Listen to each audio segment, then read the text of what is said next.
হাতে কি? এটা কিছু না। কিছু না মানে? কিছু না হলে মুখের উপর এরকম চাপতে আসিস কেন? হ্যাঁ, এটা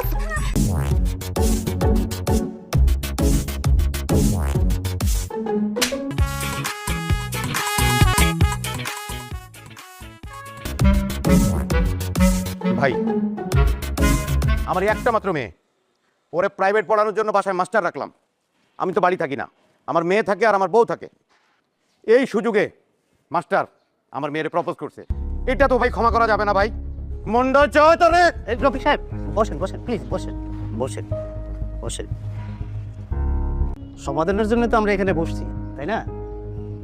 কিন্তু চিঠিটায় যা ছেলেটা লিখছে ভালো কিছু লেখে নাই, তবে একটা কথা চিঠিতে লেখা, আপনার মেয়েও কিন্তু ওকে একটা চিঠি দিছে, সেই জন্য আপনার মেয়েও কিন্তু দোষী।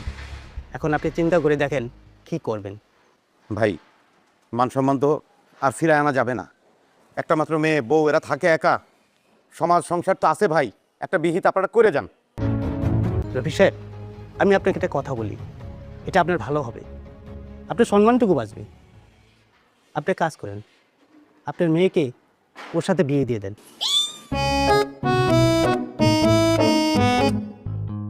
আচ্ছা, বেদবিন আনিলে একটা কথা বলি। আমি মানি আমি এটা চিঠি দিছি, কিন্তু চিঠিটা তো একটা পুরো পৃষ্ঠা ছিল, অর্ধেকটা আপনাদের হাতে আর অর্ধেকটাতে আমার।